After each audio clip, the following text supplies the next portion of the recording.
기도하겠습니다. 사랑의 하나님 감사합니다. 오늘도 저희들은 주의 은혜 안에서만 살기를 원합니다. 주님이 공급해 주시는 것만 가지고 살기를 원합니다. 그것이 사람들의 눈에 보기에 부족한 것 같아 보여도 저희들은 주의 안에서 자유함을 얻고 감사함으로 그것으로 만족하기를 원합니다. 그것이 육신으로 살아가는 삶에서 빚어지고 또한 필요한 모든 것들이 부족하다 할지라도 그것으로도 만족하는 자들이 되게 하시며, 또한 영적으로도 하나님이 공급해 주시는 말씀은 결코 부족한 것이 아니라는 것을 알기에 항상 충만하게 채우시고 합당하게 해주시는 그리스도 예수 안에 있기를 또한 원합니다. 그 같은 성도들에게 오늘도 말씀을 들려주시옵소서. 예수님의 이름으로 기도드립니다. 아멘. 하나님 말씀 나눕니다. 어제와 같은 본문인 누가복음 1장 3절 4절입니다. 누가복음 1장 3절 4절입니다. 함께 읽겠습니다. 그 모든 일을 근원부터 자세히 미루어 살핀 나도 데오빌로 각하에게 차례대로서 보내는 것이 좋은 줄 알았노니 이는 각하가 알고 있는 바를 더 확실하게 하려 함이로다. 아멘. 어제 우리는 이 본문 3절의 말씀을 좀 집중해서 살펴보았죠. 그래서 근원부터라고 하는 뜻이 무엇인지를 우리는 그 어근을 찾아가면서 좀 살펴보았습니다.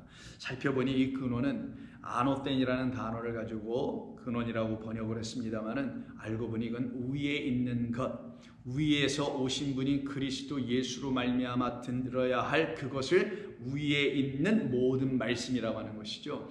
그렇게 예수님으로 말미암아 다시 듣게 됐을 때 우리 안에 하나님의 생명의 말씀이 새겨지기 시작합니다. 그때 우리가 듣는 것은 겉에 있는 말씀, 눈에 보이는 문자적 말씀들이 아니라 성령께서만 들려주실 수 있는 거룩하고 온전한 하나님의 생명과 은혜의 말씀을 듣기 시작하게 되겠죠. 그 말씀을 듣는 모든 사람들은 그리스도와 이렇게 하나가 되는 역사가 일어나게 됩니다. 그래서 그들은 자기의 생각으로 살아가는 자들이 아니요 그리스도를 따라갈 수 있는 자들이 됩니다. 그리스도를 따라갈 수 있다는 건 그리스도께서 그들에게 머리가 되어 주실 때만 따라갈 수가 있는 것이죠. 그래서 인자가 머리 둘 곳이 없는데 나의 머리를 받으려고 하는 사람들이 있다면 그들에게 나는 머리가 되어 줄 것이다. 그 말의 뜻은 내가 그들 안에 거할 거야. 여러분 안에 그리스도께서 거하신다. 이걸 이루시려고 당신께서 죽으심으로 머리 내려주심으로 우리 가운데 머리 되어주심이 된 거고, 그때 우리에게 그리스도는 교회의 머리요 우리 한 사람 한 사람의 주관자 머리가 되시는 것이죠. 그와 같은 역사 속에서 우리 주님은 이 땅 가운데 오신 것을 깨달아 알게 되었던 누가와 같은 이 복음서 기자들은 다 똑같이 하나님의 말씀을 진리로 증거하며 쓸 수 있게 됐던 것입니다.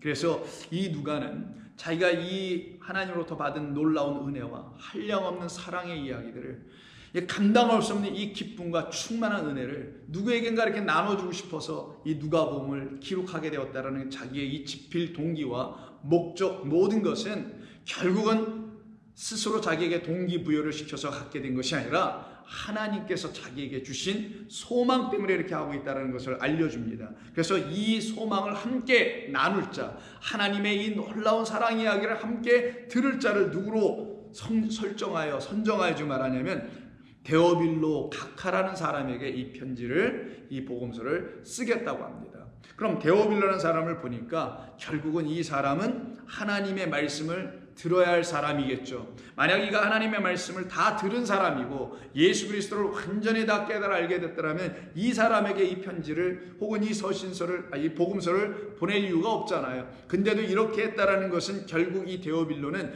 지금 자라나는 과정, 말씀을 들어야 될 그런 사람이라는 것을 알 수가 있습니다. 그러면 그가 그렇게 하나님의 말씀을 쭉 듣게 되면 그가 결국은 누가 되냐? 하나님의 사람이 되겠죠. 하나님의 사람이라는 것은 무슨 뜻을 갖고 있냐? 하나님의 친구가 된다는 것을 말하는 거예요. 그래서 데오빌로라는 이름은 어떤 특정인 한 사람, 데오빌로라고 하는 이름을 갖고 있는 사람에게 이 편지를 보냈다라는 것으로도 이해할 수 있지만, 물론 당연히 그럴 것입니다. 그러나 우리들, 저와 여러분이라는 각 사람 한 사람 수많은 영혼들에게 이 편지는 계속 지금 보내지고 있는 거잖아요. 그러니 그들 모두도 사실은 누가 되는 겁니까?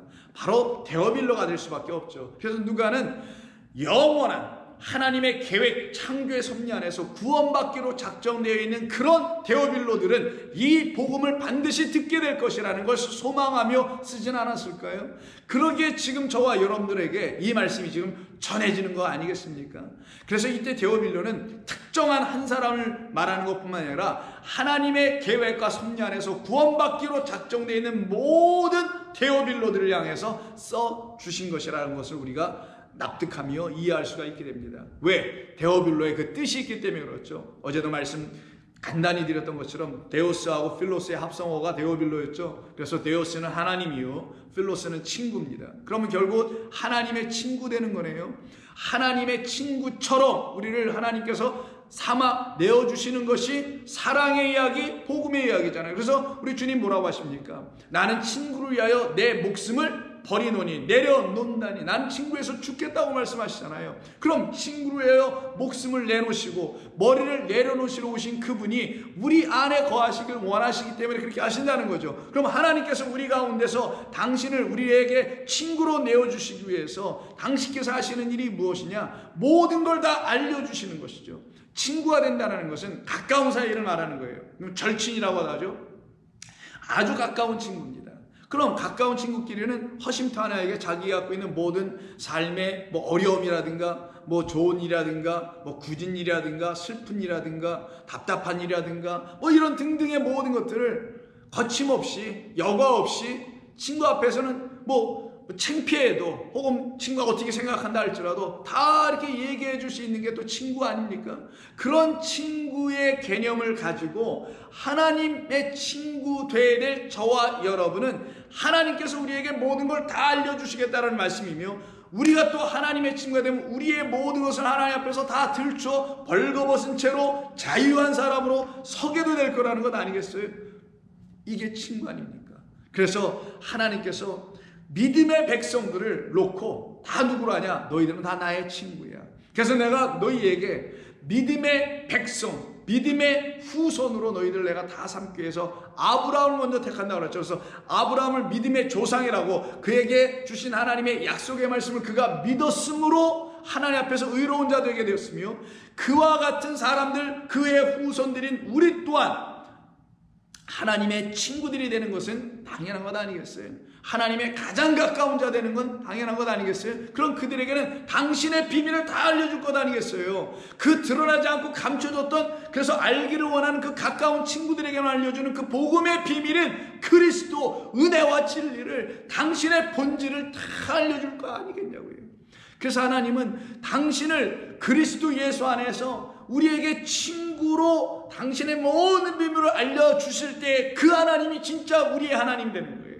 그때 여러분에게 그 하나님은 여러분이 모를 하나님이 아니라 이제 여러분이 다 알게 되는 하나님이 되어야 되는 거예요. 근데 여러분이 하나님을 아직도 모른다면 여러분들과 하나님은 아무런 관계가 없죠. 저 멀리 사는 누구네와 보다도 더 못한 관계가 될 수밖에 없게 됩니다. 그러나 하나님께서 여러분을 향해서 어떤 일을 향하고 계신지를 하나하나 그 비밀, 여러분이 알려주고 싶어 하시는 그 모든 것들을 여러분이 알게 된다면 그때 그 하나님은 여러분의 친구가 되며, 더 나아가서는 그 하나님은 진짜 여러분에게 하나님이 되시는 거예요. 그래서 여러분 잘 아시는 창세기의 18장에 보시게 되면 아브라함에게 세 천사가 찾아와서 자식이 없는 그들에게 명년 이맘때에 아들을 낳게 된다는 말을 주고 떠나갈 때에, 그때 소돔과 고모라의 멸망에 대한 이야기를 하는 그런 이야기가 나옵니다. 그때 이 세 사람과 하나님과의 어떤 대화가 이루어지는 이야기가 창세기 18장 16절 이하에 있어요. 한번 보실까요? 그 사람들이, 그 세 천사 세 사람들이 거기서 일어나서 아브라함의 장막에서 다 대접을 받고 일어납니다. 그리고 소돔으로 향하고 아브라함은 그들을 전송하러 함께 나가더라. 여호와께서 이르시되 내가 하려는 것을, 내가 이 소돔을 향해서 하려는 것, 그리고 그 땅에서 집 신음하고 죽어가고 있는 내 백성을 내가 어떻게 구원해내는지, 그게 바로 소돔이라는 이 세상을 비유로 삼아, 이 세상을 소돔으로 비유로 삼아 그 안에 있는 당신의 백성 롯을 구원해내는 이야기잖아요. 그게 바로 하시는 일이라는 거예요. 그게 비밀이라는 거예요. 그래서 여호와께서 이르시되 내가 하려는 것을 아브라함에게 숨기겠느냐? 안 숨긴다. 왜? 아브라함에게는 나의 모든 걸 다 알려주고 싶은, 아브라함은 내 친구니까, 그는 나의 말을 약속으로 믿고 의지한 내 백성이니까 라고 말씀하는 거예요. 아브라함은 강대한 나라가 되고 천하 만민은 그로 말미암아 복을 받게 될 것이 아니냐. 내가 그로 그 자식과 건석에게 명하여 여호와의 도를 지켜 의와 공도를 행하게 하려고 그를 택하였나니 이는 나 여호와가 아브라함에게 대하여 말한 일을 다 이루려 함이니라. 하나도 남김없이 모든 하늘의 뜻을 다 이루어 알려주시겠다라는 거예요. 그래서 이사야 41장 8절에서 그 아브라함의 후손들을 다 누구라 하냐. 아브라함이 하나님의 보셨으면은 그 나머지들도 하나님의 친구가 되겠죠. 8절. 그러나 나의 종 너 이스라엘아, 내가 택한 야곱아, 나의 벗 친구 아브라함의 자손아. 그러니 아브라함이 하나님의 친구가 됐으면 그 자손들도 당연히 아브라함의 친구, 하나님의 친구가 되죠. 친구 된다는 건 내가 아브라함에게 숨기겠느냐? 내가 내 뜻이 무엇인지, 하늘의 그 위의 뜻, 근원부터 있는 그 뜻이 무엇인지를 내가 알려줄 거야. 그 누가 더 알려주고 싶었던 거고요. 그 데오빌로 친구에게 내가 땅 끝에서부터 너를 붙들며 모퉁이에서부터 너를 부르고 내게 이르기를 너는 나의 종이라 내가 너를 택하고 싫어하여 버리지 아니하였다 하였노라. 그러니 두려워하지 말라. 내가 너와 함께함이라. 놀라지 말라. 나는 내 하나님이 됨이라. 그래서 말씀드린 거예요. 하나님께서 당신의 모든 것을 다 알려주시는 그런 친구가 우리에게 되어주시기 전에 우리가 하나님을 알 수 있지 못하게 되니 그때 그들에게는 하나님이 하나님 되시지 못하나 하나님께서 당신이 우리에게 알려주실 모든 것을 당신의 친구들에게는 알려주신다는 것처럼 다 알려주시게 되는 여러분들이 그 하나님의 말씀을 듣고 알게 될 대상인 데오빌로 친구가 된다면 여러분들에게 그 하나님 그때부터 진짜 하나님이 되는 거예요. 이걸 놓고 지금 이사야 41장 10절에서 나는 내 하나님이 됨이라라는 거예요. 그래서 내가 너를 굳세게 하리라. 참으로 너를 도와주리라. 참으로 나의 의로운 오른손으로 너를 붙들리라. 이게 하나님께서 그 친구들, 당신의 백성들 향해서 하기를 원하시는, 또 할 것이라고 약속해 주신 모든 말씀 아니에요. 그래서 하나님께서는 당신을 그리스도 예수라는 이름 안에서 이 땅에 오시게 되죠. 그리고는 당신 예수 그리스도께서 이 땅에 있는 저와 여러분들이란 죄인들을 만나시면서 그들을 누구로 삼습니까? 친구로 삼아주시죠. 그래서 다 그들을 친구로 삼아주세요. 그걸 보고서는 바리새인들과 율법 아래에 있는 자들은 어떻게 저렇게 죄인들과 함께 무리를 지며 몰려다니고 쏘다니며 이상한 짓을 하는 거야. 저런 예수는 우리 이 사회에서 제거가 돼야 돼. 우리 율법의 근거에서 볼 때 저 같은 자들은 이단아야 라고 해서 시기 질투, 결국은 그를 죽이기까지 도모하고 모의하는 일이 벌어지게 되죠. 그때 그 모든 일의 시작은 우리 같은 자들을 우리 주 예수님께서 오셔서 친구로 삼았다라는 이유 하나 때문이었었어요. 그래서 그것을 기록하고 있는 이 이야기가 어디 있냐면은 누가복음 7장을 한번 보시면은요, 같은 누가복음에서 한번 찾아보겠습니다. 누가복음 7장 29절 이하에서 이런 얘기를 해요. 모든 백성과 세리들은 이미 요한의 세례를 받은지라. 근데 안 받은 사람들은, 제사장 이런 사람들은 안 받았다라는 거예요. 받은지라 이 말씀을 듣고 하나님을 의롭다 하되, 예수님의 말씀을 쭉 듣고 하나님은 의로우신 분이구라는 것을 깨달아 알게 돼요. 그러나 바리새인과 율법 교사들은 그의 세례를 받지 아니하므로 그들 자신을 위한 하나님의 뜻을 쳐버리느니라. 또 이르시되 이 세대의 사람을 무엇으로 비유할까? 무엇과 같은가? 비유하건대 아이들이 장터에 앉아서 서로 불러 이르되 우리가 너희를 향하여 피리를 불어도 너희가 춤추지 않고 우리가 곡하여도 너희가 울지 아니하였도다 함과 같도다. 세례 요한이 와서 떡도 먹지 아니하며 포도주도 마시지 아니하매 너희 말이 귀신 들렸다 하더니 인자 나 예수는 와서 먹고 마시며 너희 말이 보라 먹기를 탐하고 포도주를 즐기는 사람이요 세리와 죄인의 친구로다 하고 있네. 그래 맞다. 나는 너희가 알지 못하는 그들의 친구란다. 너희는 다른 자들을, 권력자들을, 뭐 어떤 자들을, 사람이 말하는 의롭다 하는 자들을, 깨끗하다 하는 자들을 친구로 삼아 너희 스스로도 깨끗하게 살고 싶고 그들과 더불어 어울리고 싶어 하는지 모르지만 너희들의 손에서 버림받고 있는 이 세리와 죄인의 친구로 내가 온 것이야. 그리고 이 세리와 죄인들은 나로 말미암아 하나님의 말씀을 듣고 깨달아서는 하나님을 의롭다고 하네. 아브라함 같은 사람을 하나님께서 부르셔서 그에게 약속을 주시고는 그 약속을 믿게 하셨던 그 하나님은 의로우신 하나님이시구나라고 하네 라고 말을 합니다. 결국 그러면 예수님께서는 그와 같은 죄인들의 친구로 이 세상에 오셨다는 걸 말하는 것 아니겠어요? 왜? 그들과 함께 먹고 마시려고요. 그들에게 당신이 차려주시는 식탁으로 그들을 초대하여서 그 안에서 그 당신의 말씀으로 그들을 먹이시려고 하시는 거잖아요. 당신을 먹이시려고 하신 거고, 당신으로 하나님의 양식을 취하여 갖게 해주시려고 세리와 죄인의 친구로 포도주를 하늘의 것으로, 떡을 하늘의 만나로 전부 다 먹고 마시게 하시는 그 일을 우리 주님이 하시는 거잖아요. 그걸 복음을 가르치시는 일이라고 하는 거죠. 그래서 같은 누가복음 11장에 보면은 떡 먹는 이야기와 떡을 구하는 한 친구와 또 친구와 친구에 대한 이야기를 이야기하고 있어요. 자, 11장 5절입니다. 또 이르시되 너희 중에 누가 친구가 있는데 밤중에 그에게 가서 말하기를 친구여 벗이요 내가 지금 배가 고픈데 나에게 떡 3덩이를 좀 구워 줬으면 좋겠어 라고 이렇게 부탁을 하러 밤에 갔어요.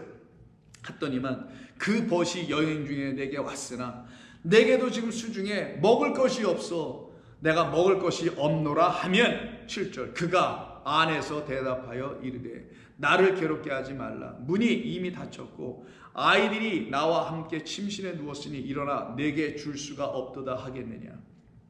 없노라 하겠느냐.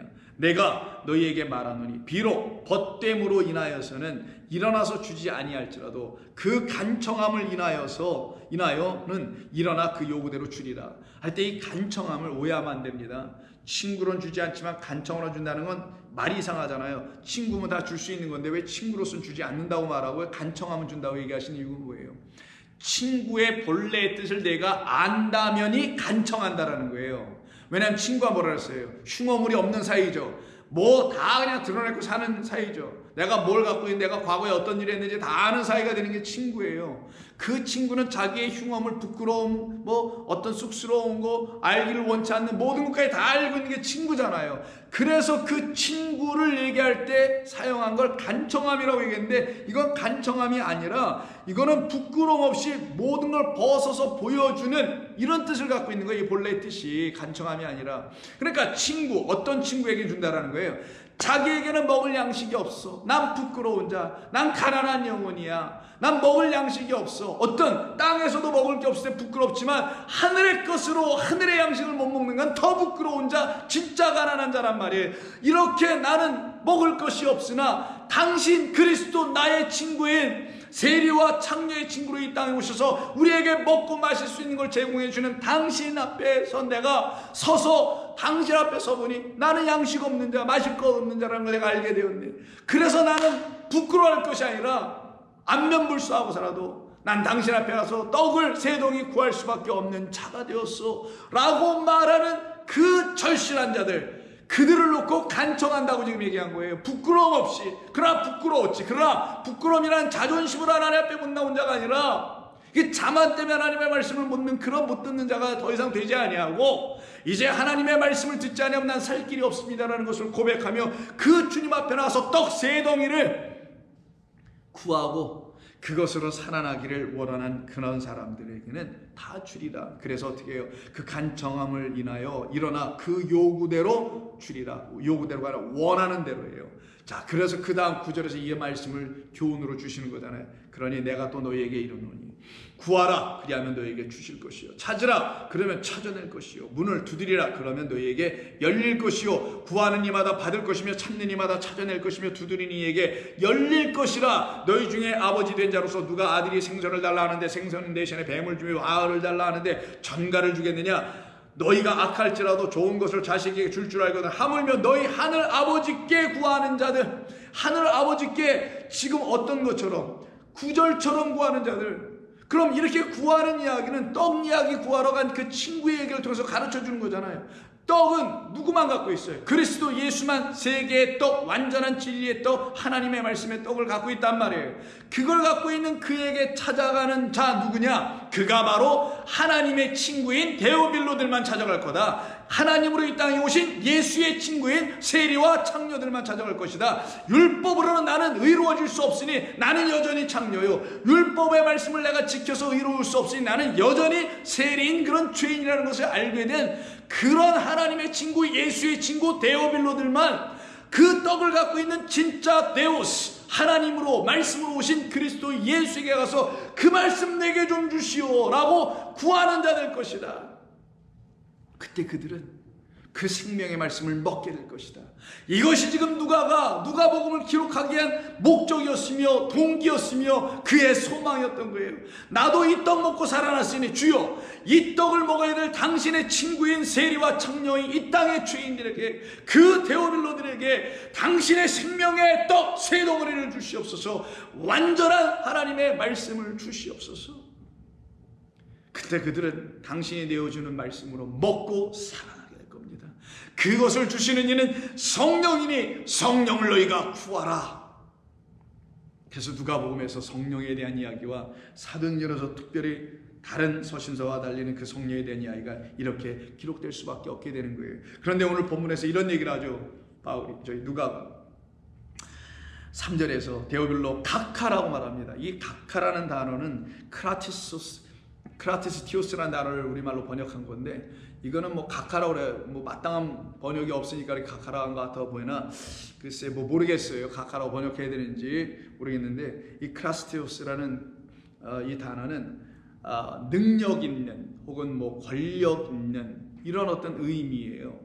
힘 좀 꽤나 쓰는 뭐 이런 의미를 좀 갖고 있는 거예요. 그래서 이건 크라토스에서 나온 말인데, 이 크라토스가 strength, 힘, 아니면 권력, 권세, 아니면 능력, 이런 단어로 사용하는 거예요. 그러면 자, 지금까지 말씀 들으셨으니까 데오빌로, 근데 어떤 데오빌로? 하나님의 말씀, 그 진리의 떡을 하나님으로, 그리스도 예수로. 근데 그리스도 예수는 누구? 우리의 친구니까 우리의 친구, 하나님의 친구 되어 주신, 우리의 친구 되어 주신 그리스도 예수.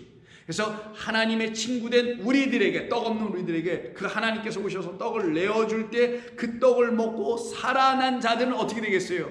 그 밤에 쫄쫄 굶고 힘없이 누워 잔 자들이 아니라 그 떡을 먹고 다시 힘을 차리고 기운을 차리고 강건하여져서 권력, 권능을 가지고 이 세상에서 하나님의 말씀으로 담대히 싸워 승리하는 자들 아니겠느냐고요. 그래서 사도행전에서 누가가 쓴 또 다른 서신서인 사도행전 19장에서 예배소 지역에서 바울이 3년 반 동안인가 2년 반 동안 두란노 서원에서 복음을 전하잖아요. 날마다 2회 동안이래. 2년 동안 열심으로 12제자를 세워서 거기서 복음을 전하죠. 그리고는 그 안에 그 도시에서 놀라운 역사가 일어납니다.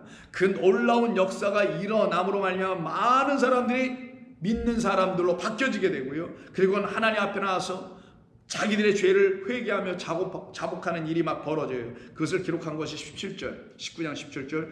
예배소에 사는 유대인들과 헬라인들이 다 이 일을 듣고 알고 두려워하며 주 예수의 이름을 높이고 믿은 사람들이 많이 와서 자복하여 행한 일을 알리며, 또 마술을 행하던 많은 사람들이 자기들이 갖고 있었던 그 마술책들을 모아가지고 와서 모든 사람 앞에서 불사르니 그 책값을 계산한즉 은 5만이나 되더라. 이와 같이 주의 말씀이 힘이 있어 흥왕하여 흥왕하여 세력을 얻어 복음이 확장되고 증거되더라는 거예요. 이때 힘이라는, 주의 말씀이 힘이 있어라는 때 힘이라는 단어가 오늘 본문에서 그 각하라는 말에 사용한 거예요. 그럼 이 각하는 어떤 말이냐? 데오빌로라는 사람을 수식한 수식어죠. 데오빌로는 하나님의 사람, 하나님의 친구입니다. 떡 세 덩어리를 진리의 그리스도로 말미암아 다시 먹고 힘을 얻은 자를 말하는 거예요. 그 떡으로 살아난 자, 새 생명을 가진 자를 설명할 때 쓰는 걸 각하라는 단어. 그러니까 우리는 각하는 버리고 어떤 자가 되는 거예요? 주의 말씀으로 새 힘을 얻은 자. 여러분이 그렇잖아요. 생명의 말씀을 들어 여러분의 소망이 생기고 이 안에서 기쁨이 생기는 진짜 힘이 생기잖아요. 주의 말씀으로 힘을 얻어, 주의 말씀 때문에 여러분의 주변이 흥왕해지는 거지. 여러분의 주변에 하나님의 말씀으로 부흥하는 역사가 일어나지. 그리고는 세력을 얻어서 하나님의 말씀으로 진군의 역사가, 승리의 역사가 일어나는 이 놀라운 일들은 다 데오빌로들에게 나타나는 하나님의 축복의 일인 것이에요. 그래서 여러분 잘 아시는 예배소 6장에 나오는 전신갑주 있죠. 이게 성도의 능력 아니에요. 그 전신갑주를 쓰는 첫 번째 절인 6장 10절에서 이렇게 말씀합니다. 끝으로 너희가 주 안에서와 그 힘의 능력으로 강건하여지고, 그 힘의 능력으로, 그 힘이란 말이 나오네요. 누가 주시는 힘? 주 안에서 주신 하나님의 말씀의 권세 때문에 우리가 갖게 된 성도들의 힘이에요. 이게 그 힘 있는 자가 바로 누구냐? 하나님의 친구들이다. 복음을 듣고 있는 자들이다. 어떻게? 근원부터 자세히 위의 것으로 안의 것으로 태초에 하나님이 말씀하신 모든 창조 안에 남아놓으신 그 내력 이야기들을 우리 안에다가 이루시길 위한 하나님의 소망이었다라는 약속이었다라는 맹세라였다라는 언약이었다는 사실을 다 깨달아 알게 된 사람들만 힘을 얻기 시작하네. 맞아, 내 지금 육적인 이 땅에서 삶이 연약해 보여도, 내가 이 세상에서 별 볼 일 아닌 것처럼 보여도, 하나님이 나를 보실 땐 나는 하나님의 데오빌로요, 나는 하나님의 능력과 힘과 말씀을 의지하게 된 하나님의 친구가 되어 있네. 이것보다 더 귀하고 이것보다 더 멋진 사람이 어디 있을까? 나는 하나님 보시기에 참으로 기뻐하는 자요, 하나님 보시기에 사랑받는 자일세 라고 여러분들은 여러분 자신에 대해서 기쁘게 생각하며 여러분 자신에 대해서 그렇게 담대하게 생각할 수밖에 없지 않겠습니까? 그게 바로 그리스도인들만이 갖고 있을 새로운 아이덴티티, 자기 정체성 아니겠느냐고요. 그래서 끝으로 너희가 주 안에서와 그 힘의 능력으로 강건하여지고 마귀의 간계를 등이 대적하기 위하여 하나님의 전신갑주를 입으라. 우리의 씨름은 혈과 육을 상대하는 것이 아니요 통치자들과 권세자들과 이 어둠의 세상 주관자들과 하늘에 있는 악의 영들을 상대함이라. 그럼 이들은 어떤 것을 가지고 싸워야 되는지 알겠죠? 그게 바로 쭉 나오는 하나님의 전신갑주라고 설명되어 있는 진리로 너의 허리를 띠고 의의 호신경을 붙이고 평안의 복음으로 신을 신고 믿음의 방패를 가지고 구원의 투구와 성령의 검 곧 하나님의 레마 말씀을 가져라. 이게 성도의 힘입니다. 성도의 능력은 여기 있는 거예요. 하나님의 친구들은 이런 능력 갖고 있는 거예요. 예수의 친구인 세리와 창녀들을, 이런 죄인들은 다 이런 능력을 갖고 있는 거예요. 안으로, 누구도 알 수 없는 그 능력을 이 안으로 전부 다 갖고 있는 거예요. 그래서 그런 사람들은 요한계시록 5장에서 말하는 것처럼 이렇게 구원을 받고는 하나님 앞에서 날마다 기쁨으로 다음같이 주 예수 그리스도를 자기들의 친구, 그 세상 일과는 어린 양, 그들의 친구 데오빌로, 즉 하나님의 친구인 그 하나님을 드디어 찬송합니다. 5장 13절 12절부터 볼까요? 큰 음성으로 이르되 죽임을 당하신 어린 양은 능력과 부와 지혜와 힘과 존귀와 영광과 찬송을 받으시기에 합당하도다 라고 할 때, 이때 힘과 능력이 나옵니다. 내가 또 들으니 하늘 위에나 땅 위에와 땅 아래와 바다 위에와 또 모든가 그 가운데 모든 피조물이 이르되 보좌에 앉으신 이와 어린 양에게 찬송과 존귀와 영광과 그리고 크라토스, 이게 바로 각하라고 말하는 권능을 세세토록 돌릴지어다. 이것이 저와 여러분들에게 있어야 할, 그래서 날마다 있게 된 하나님의 뜻대로 있어야 될 것이니, 그래서 그리스도 예수 안에서 있게 된 하나님의 능력을 전신갑주로 입고 세워진 하나님의 나라의 백성들입니다. 이것이 지금 누가가 3절에서 갖고 있었던 데오빌로인 우리들을 향하여, 데오빌로인 그 무수한 하나님의 택하신 백성들을 향하여 쓰게 된 복음서의 안에 담아놓은 그의 소망이었던 거예요. 이 소망이 저는 이제는 누가의 소망으로만 끝나는 것이 아니라 저와 여러분의 소망 또한 되어야 되지 않겠어요? 그러려면 저와 여러분 안에도 목적자가 되시고 말씀의 증인 되신, 말씀의 일꾼 되신 우리 주 예수 그리스도께서 그 진리를 하나하나 누가복음을 통해서 가르쳐 주실 때 그 같은 역사가 반드시 나타나 여러분들도 그러한 소망 가지고 그 소망대로 쓰여지고 소망대로 이끌려지는 멋지고 아름다운, 하나님 보시기에 칭찬할 만한 복된 삶을 살아가게 될 줄로 믿습니다. 기도합니다. 하나님 고맙습니다. 오늘도 저희들은 주의 말씀을 듣고 힘을 얻고 능력을 얻어 다시 흥왕하며 세력을 키워나가는 종들이 되게 하는 줄로 믿습니다. 어떠한 견고한 진도 무너뜨릴 수 있는 능력의 말씀을 갖게 되어 더러운 개구리 새 영들을 전신갑주로 완전히 도말해버릴 수 있는 하나님의 백성들로 지어지게 하여 주시옵소서. 예수님의 이름으로 기도드립니다. 아멘.